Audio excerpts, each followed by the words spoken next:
Ladies and gentlemen, welcome back. It's Dignitas versus Na'Vi Game 2. It's a best of 3, and currently it's Dignitas leading that best of 3, 1-0. It's a crucial game. It's the G-1 League Western Qualifiers. The winner of this match moves right along to face Alliance, who cruised through Mousesports. As good of a team as Mousesports is, Alliance made it look simple, made it look easy. They will be a staunch opponent for whoever makes it there. But right now, Na'Vi's got a tall order, a tough task ahead of them. They've got to battle back, take 2 games of this best of 3. I'm LD of Beyond the Summit, and I'm joined here by the one and only Luminous.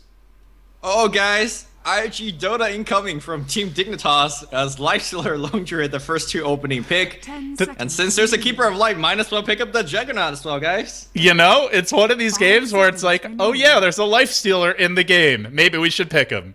Yep. Last game, entirely ignored. And the series that we casted before this was like Nyx Assassin, completely ignored. So teams are, I guess, starting to figure out certain heroes and maybe even preferring certain heroes over others. And Storm Spirit, oh man, so early picked up. They want to give Na'Vi a dose of their own medicine. When Na'Vi, for a little history lesson for anyone who hasn't been following Na'Vi since the roster changes, right after they had the new roster, they were running that Storm Lifestealer combo like every damn game. Dendi on the Storm, the Lifestealer being played by Havost, and they were stomping. I think they won like 7 of 8 games in a row. Well, Dignitas going to get that combo for themselves this time around.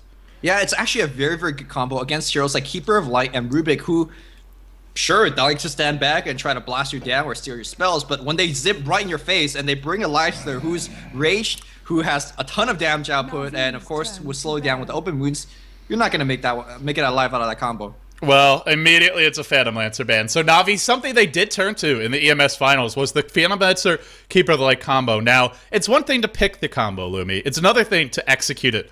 And Na'Vi executed it to perfection. I mean, beyond just the combo, just with individual play. I think anyone who watched that finals can remember Puppy's incredible body block to keep Havost alive. And, you know, little plays like that can make a big difference. But they won't get that combo here.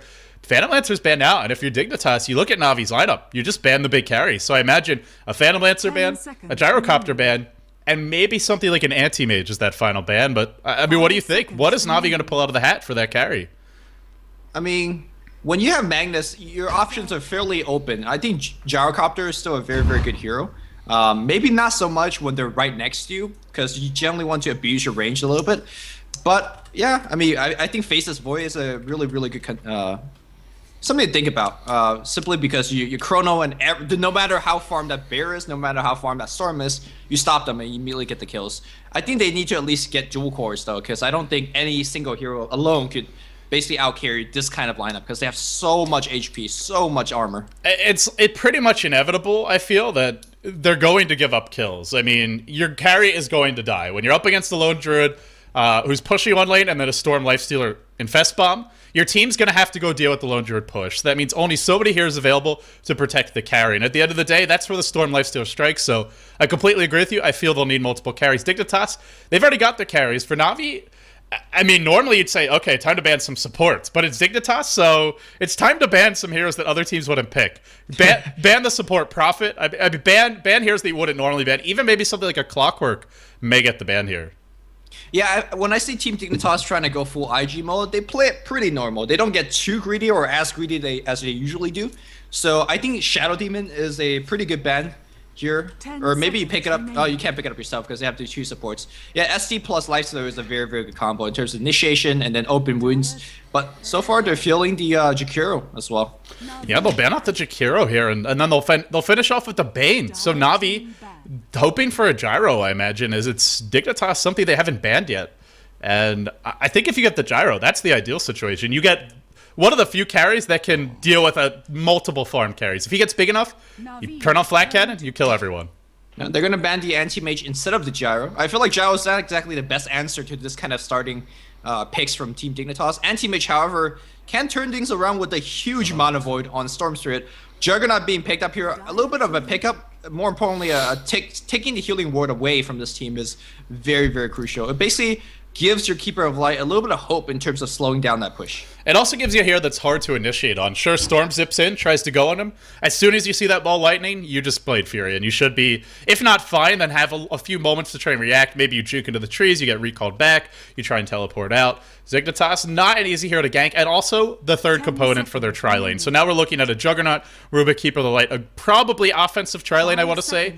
Could be a defensive tri-lane. We'll have to wait and see, but I guess the bigger question, maybe an offlane Juggernaut, something that we've seen as well in the past from some of these Western teams. And either way, I feel like, in fact, I almost want to say it should be an offlane Juggernaut, because Juggernaut's not going to carry this game. He can be a utility hero, but you're going to need a big, strong mid to late game presence if you want to try and take this.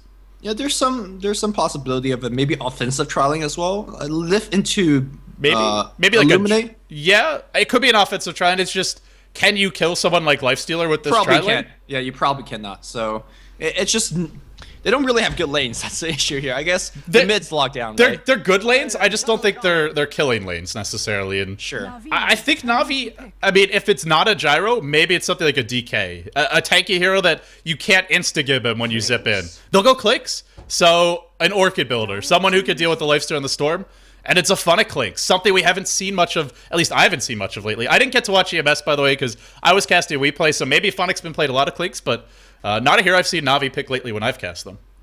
The hero by itself makes a lot of sense. I mean, quick Orchid, you snipe that Storm Spirit, you snipe the Shadow Shaman, or you basically silence Lifestealer before he pops his Rage. So it makes a lot of sense, but the question is, how do you actually lane this, right? We talked about the offensive trial lane.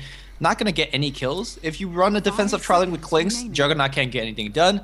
And to be honest, even if you do the 1v1 matchup for Lone Druid versus Clinks, you give that Lone Druid a pair of Sentry Wards, and suddenly your Clinks loses lane flat out. So yeah, I think we're looking at a game where they have to pull Funnic. You probably have to give him 2 sets of consumables, I want to say. And maybe he has to start with a Wraith Band just to be able to last hit against the Lone Druid. It is a Funnic Clinks. Generally, when you pick Clinks, you want to give him the safe lane farm, and you run an aggressive tri-lane. The reason being, because, I mean, he's just gonna, you want to make sure he has a good start. Clinks is not a hero that you just sort of pick and, you know, you give him, so he's not a bounty hunter, you know, you give him some farm, see what he can do, maybe he gets harassed a little bit. He'll make it back and pay you back later on with track hold. Clinks needs farm priority, and to give him that, and to give him a decent start, even if it's not a great matchup versus the Lone Druid, I just don't see another option. So maybe they won't run him as a solo, or maybe Dignitas will throw a curveball their way, but I imagine Na'Vi is going to be hoping for a 1v1 matchup for their Clinks.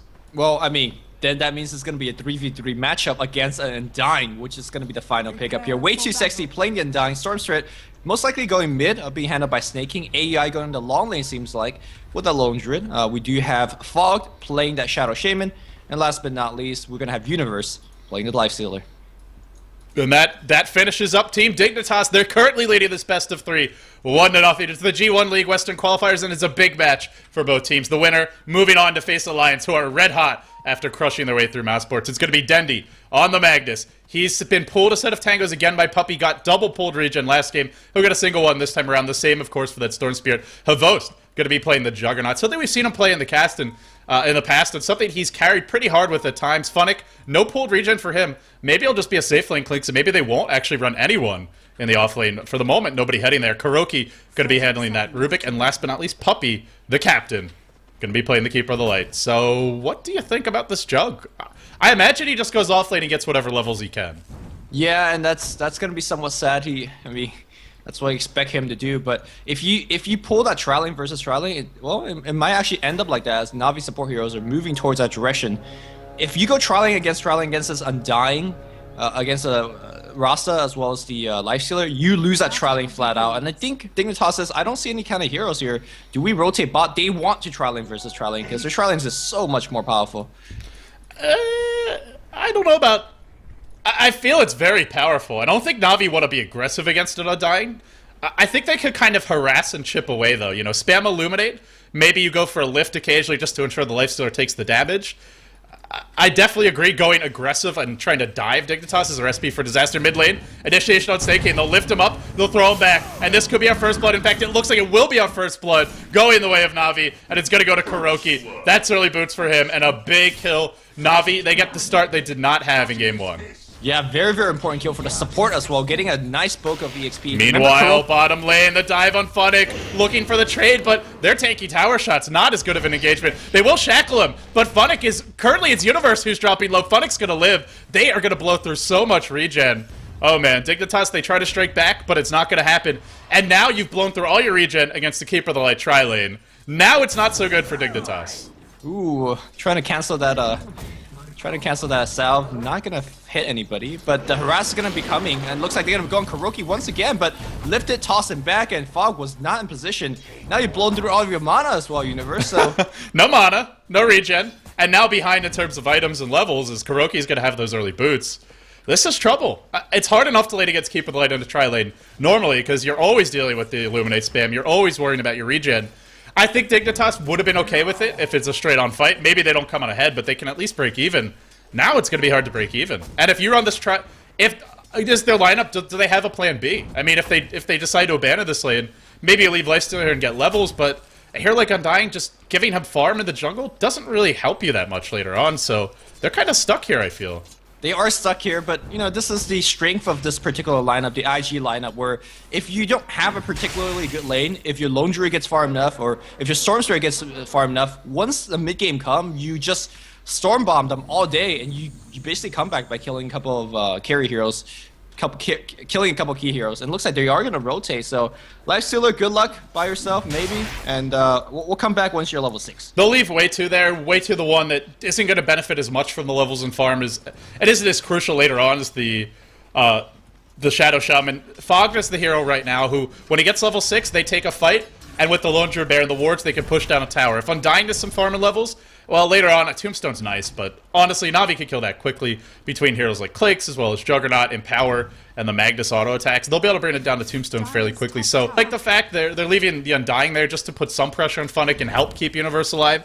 Throw the Shadow Shaman top, do some pulls. The problem is, well, Vosta's already level 4, so while they were busy aggressive tri-laning, he's actually done quite well for himself. 12-0, even with Ayudai 2000, and I mean, maybe they can kill him off when they get the entangle, but already he's gotten a lot more than you would think out of that lane. Yeah, and because Fog has left, you can see that Kuroki is putting a ton of pressure on the mid lane. He's not going to get a kill against Snake King because he knows he's there, but at the same time, Snake King's not free farming away, so effectively he's preventing Snake King from farming, and Dendi not necessarily needing the help, but they're putting himself even further. House of Weather, guys, because I ain't getting any farm, Master Snake King. Maybe this is the recipe for dealing with Dignitas. The games that I've seen them struggle in, it's the games where Snake King is under constant duress, and it seems that was the plan for Na'Vi from level 1. Try and, you know, Snake King will execute his trademark aggression, and then you punish that. You go in, find a first blood, and then you keep it back into compound matters. He's a hero that's a snowball hero. Not only a snowball player, a snowball hero, and one that doesn't really have some comeback mechanics necessarily. And someone like a Shadow Fiend as a slow start can easily go flash farm the jungle. Not quite as easy for a Storm Spirit, so we'll see what Snake King looks to do, but I'm a little bit worried because Storm's getting shut down. They're not really keeping Havos down, and I feel Na'Vi, the great start for Funnick could be the snowball they need. Plus, Dendi's having a good time as well, so 2 heroes that can really break the game open with this start. Yeah, Dignitas, you can see that Lifestealer is trying to go in the jungle, stealing a creeper too. He's almost hitting 4. I feel like once Universe hits 6, they're going to have a better time. Of course, Storm Spirit needs to hit 6 as well. And right now, the support, right now, you can see Puppy, he's getting a ton of levels in the jungle. Big Illuminate comes in. Oh, he's dead. Universe, I think, might be dead. Yeah. Unless Dalshia procs, which it did not. I don't even know if it would have mattered. Yeah. He goes down. And Snake King, he's going to spot out Kuroki, but, well, he's trying to micro the Courier as well as his hero, and it looks like the Courier's not moving. The hero's not moving. Maybe he's lagging. Now the Courier will start to retreat, Snake King in all sorts of trouble. Actually, maybe it's Denny and Kuroki who are, as Universe will look to join this bottom lane. Kuroki going to fall. Universe just died, and I'll TP in mid immediately. Finds a kill on Kuroki. Dendi, regen rune is available for him. I imagine he'll pop that one soon, and well, they don't get a kill. And more importantly, Snake King, he gets some levels. Now up to level 5. He was actually sitting... They're on 4, but he'll get RP'd and he'll go down. Oh, he didn't count on that. Dendi, already level 6, finds the kill. Yeah, I was going to say a slight mistake by Na'Vi. You generally don't make that go until you know where that Lifestealer is, because you just killed him, and he's like, oh, somebody going on my Storm mid, let's TP in. They should have probably waited for about 10-15 seconds to make that go, but hey, ultimately, when Dendi picks up a solo RP kill like that, he's going to be happy with how everything traded out.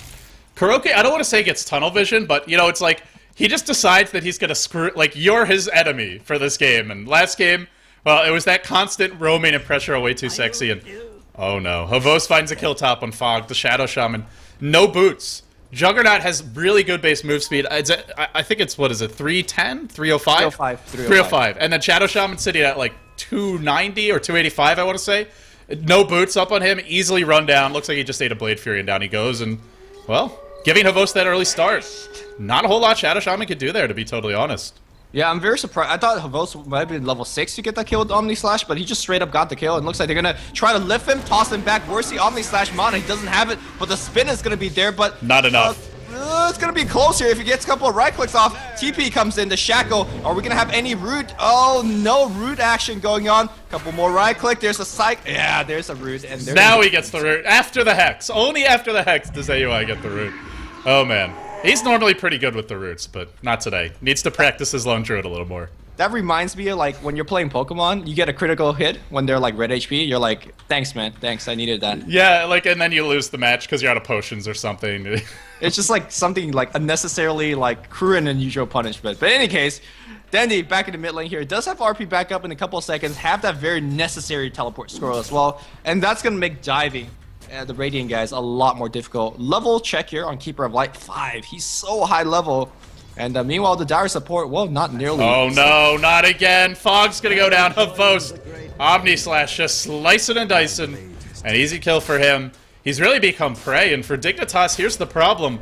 They need wards to avoid dying to Havos, especially that Shadow Shaman, but where's he gonna find the gold? With deaths like that and the Undying not getting any farm bottom, it's trouble. These supports, Dignitas is a team that normally finds all sorts of room. Mid lane, there's gonna be an RP and Snakecade. Now gonna need a Shockwave skewered back in to the Illuminated Puppy. Lumia, this game feels like it's spiraling out of control. Now a 3k gold lead, a 3k experience lead. Well, you talked about Dignitas, and when they have that 3 to 4k gold lead, they rarely give it up. How about when they're behind by 3 to 4k? You think they still got a shot? It's gonna be a grindy fight. They're not a team that will lose very quickly, especially when you have this kind of initiation power. Havos gets a little bit rooted up on top, but he's gonna spin away.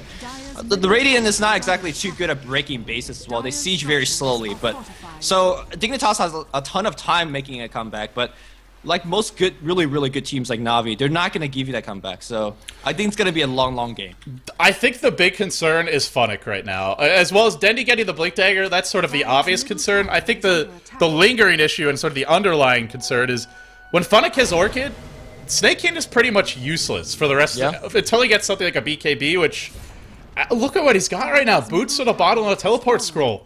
He's been so thoroughly shut down that I don't know if he'll be able to come back into this game. I'm actually getting worried that he might not be able to. Snake King gonna look to zip away. He will escape. The problem is they keep on pressuring middle lane, and that's where he wants to be farming. So where does he go? There's just nowhere to go, and they're looking at trying to take a tier 2 mid. Yeah, very different from how the last draft went, where they could farm basically everywhere. They don't even have heroes that could basically farm the jungle. I guess AUI could do it, but obviously he's gonna stay in lane where he gets a little bit more farm. And, well, how do you even defend this tier 2 push? Just like, I don't even call it a true push, because they're just hitting your tower. You can see Fog coming in. He's going to get a Shackle against Puppy. No, they were so close, but the trees were blocking it. We're going to see the Storm Bomb. But I don't think they even have the damage and the levels to actually break down these heroes. Funnick just ate a big creep. If they go in now and they don't focus him, this could be very bad. And he's going to look to scout everything out. Good news is, they might be able to force the back as AU 2000 is pushing the top lane, but Funnick, he's going to find Fog on the backside. He'll look to go. An immediate Hex. Is it going to be enough? Havos able to bring down Fog, but Funnick dropping quickly. Here comes Dendi. RP on 2. Oh, too sexy. Very low, but not dead yet. Can he get off more decays? It doesn't look like it. He'll go down. Now it's Snakecade. Back into the fight, finding some room to breathe, finding some momentum. AUI 2000 joining that fight as well. Chasing Dendi, not finding his roots. The Blink Dagger already purchased, even if he dies, and now it's Havos on the run as well. Open wounds cooling down in just a second or so. Phase boots are there. There is an Omni Slash, but I don't think it'll be really that useful. Actually, well played. Waits for the open wounds, then Blade Fury's out. And in the end, AUI 2000 unable to find Dendi. Looks like he TP'd out. They do get the tier 1 mid. But tier 2 mid. Or sorry, yeah, tier 2 mid. What am I talking about? 10 minutes in, you often think it's a tier 1, but yeah, definitely a tier 2. Yeah, so, I mean, at the end of the day, you trade out 2 for 1, favorably for Na'Vi. They got a tier 2 tower out of the exchange. The only thing they were a little bit, I guess, not happy about is that AEI got a ton of farm. He was able to work on a tier 1 tower a little bit up top before TPing down on the bottom to actually do a little bit of farming there as well. So, you're not exactly too happy about everything, but look at the go graph. They're very, very far ahead.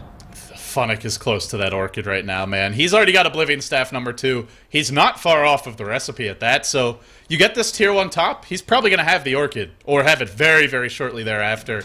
That's really trouble. Even a hero like, oh no, way too sexy gets caught. Blink, Skewer, Dendy's going to pick him off and rip him a new one. And now Funnick looking at the backstep. He's going to scout out the Snaking Bomb. Do they have Dust? They don't. He's just eating a creep. Now we'll get some mana back and go invis. And the problem is, they keep on wanting to do these Infest Bombs, but Funnick's just spotting them before the fights.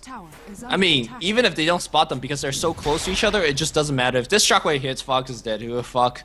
So very lucky. I mean, the bomb is good, but only if you're winning the early game, which they're definitely not happening. And right now, you know what they're doing? They're not farming. The bomb ain't the bomb right now, that's for sure. Dignitas not finding any sort of momentum or movement this game, whereas Na'Vi, it seems like wherever they want to go, whatever they want to do, they're just getting it, and they're getting it cheaply. Funnick, I think that's his Orchid. Indeed it is. Orchid up 11.5 minutes in, and he's not even CSing well. Compared to some games I've seen Funnick play Clinks where he gets 7 creeps a minute or something like that, it's not a bad performance, 5 CS a minute or so, but not what you could have. The thing is, they have 1, 2, 3 towers down already. The tier 1 bottom's about to be denied or fall, one way or the other. That's going to be 4 towers.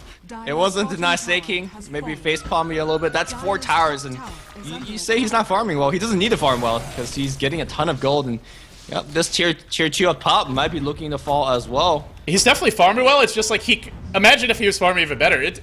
It's scary how fast this Orchid is, and it's without amazing CS. It's just because they've been using the Clinks differently. He is a strong pusher. If you just want to use searing arrows on the tower, they do work on towers, and it's a lot of additional damage. You don't often see Clinks doing this with his team this early, but because of the start they had, they're able to. So I like the little adjustments Na'Vi have made, and you know, this is a team that likes to be aggressive. Dignitas, we talked about them as a team that likes to sit back, accrue an advantage, wait for their opponents to make mistakes or force those mistakes depending on the situation, and then roll with from there. Na'Vi a team that likes to come at you gung-ho and make things happen, and they're making a lot of things happen right now.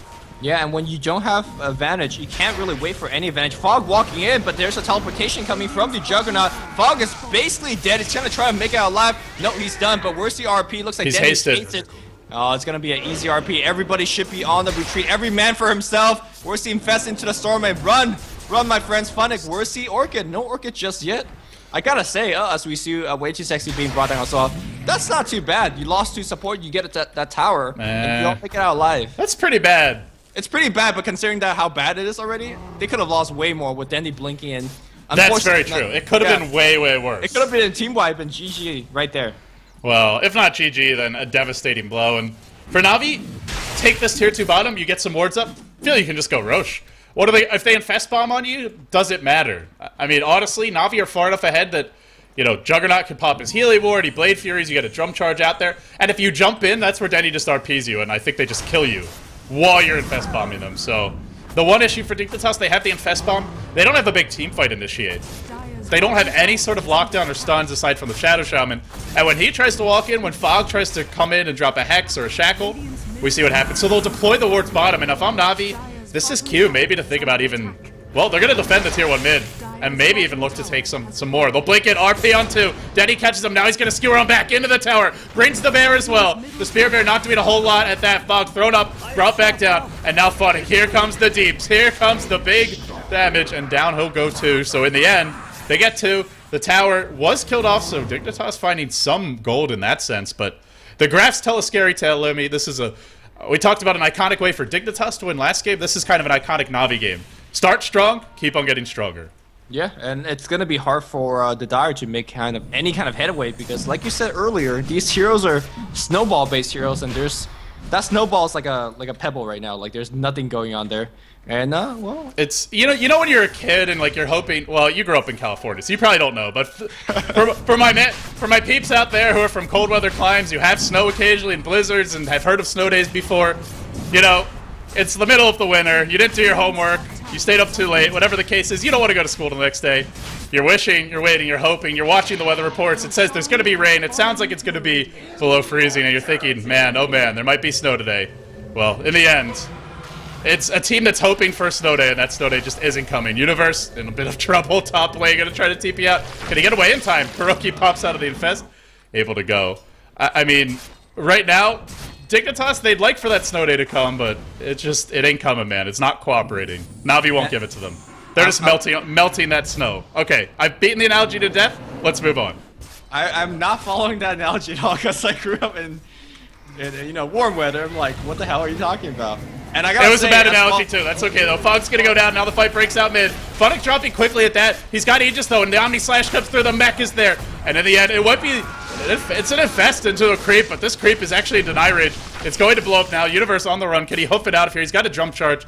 He may get away, or maybe not. A blink, a skewer. Down he goes. GG, well played. A 15, 16-minute GG at that. 15-3. Game 1, a slow, steady, and convincing win by Dignitas. Game 2, a brutal and aggressive beatdown by Na'Vi. Yeah, first blood on the mid lane against the Storm Spirit, and then Kuroki says you're not getting any farm. Meanwhile, asking him how the weather was. It's like you shut down mid, and suddenly the game gets insanely difficult. I feel like all of offense coming out from Dignitas was gonna be channeled through Snake King, and when the king isn't king, he's not gonna give you any kind of good game. I think this is something you really want to look into when you play against Dignitas, is just mess with Snake King early. And Na'Vi, it seemed that was the plan. Or maybe it was just mess with the Storm as opposed to him in particular, but it's not because Snake King is necessarily anything about him, but it's just the kind of heroes he plays as well. And he's an aggressive player. He plays those snowball heroes. Slow him down early. And this lineup really was built for a Storm to have a good start. I mean, without it, what were they going to do? Just never got to start on him. Maybe they expect to win that trial lane and snowball from there, but it was kind of hard to go offensive trialing against Funnick. They had Searing Arrow 1 on Funnick, but they couldn't get that kill. Remember, they were diving the tower and they were out of region after that. That really did it for them too in that lane. Yeah, I mean, Funnick, it was like you said, maybe Dignitas can win that lane, but not when you give up 3 salves off the bat and Na'Vi get first blood mid. They already have boots on their Rubik. And Funnick has gotten a ton of experience under the tower. At that point, you can't win that trialing because you don't have the regen. You get eliminate spam, you get driven out. So a game that really felt like it just came down to a few early game mistakes, perfectly and thoroughly punished by Na'Vi. Well, that's going to be game 2 in the books. A series now even 1 apiece. Who's going to move on to face Alliance? Will it be Na'Vi or will it be Team Dignitas? Don't go anywhere. Game 3 is coming up very soon. He's LD, I am Luminous, and this has been a Beyond the Summit presentation. We'll be back very, very soon. See you soon, guys.